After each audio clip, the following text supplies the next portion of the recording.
I-update ko po kayo kung gusto nyo po daily, kung gusto nyo 3 days or 5 days, update ko po kayo kung kamusta yung resulta ng ini-apply natin na TechWeed po ang pangalan nitong glyphosate na ito.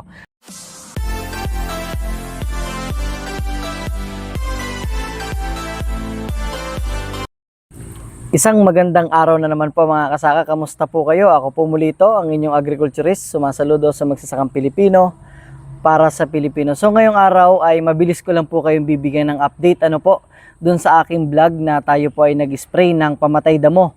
Yun pong TechWeed glyphosate at ang inisprayhan po natin ito pong nasa aking likuran kaliwat kanan. So dito po ipinakita ko yung tatlong klase ng damo, yung grasses, sedges at saka broadleaves.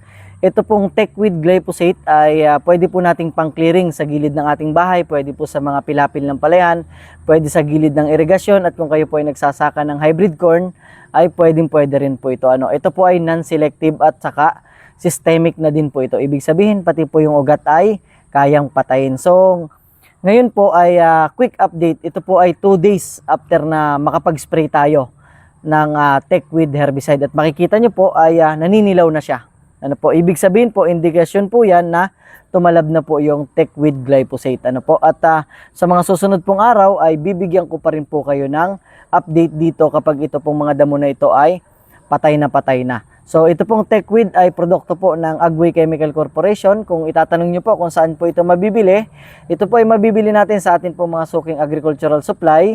Kung wala man po, pwede po itong mabili online. Pwede po sa TikTok, sa Shopee, o kaya sa Lazada. O kaya ay hanapin nyo po ang technician ng Agway Chemical Corporation sa inyo pong lugar at itanong nyo po sa kanila kung saan po natin ito mabibili. Ang maganda po dito, ito po ay mabibili po or available sa gallon size at pwede rin po ito available din po sa liter size. So, yun po, mabilis ang update lang po ito. Nakikita nyo naman po dito sa aking kaliwa, naninilaw na yung mga grasses, yung sedges at saka broadleaves. Ganun din po dito sa aking kanan. So yan, antabay lang po kayo. Kung bago pa lang po kayo sa aking YouTube channel ay huwag niyo po kalimutang mag-subscribe, i-hit ang notification bell para lagi po kayong updated sa akin po mga susunod na videos. Maraming salamat po sa palaging panonood.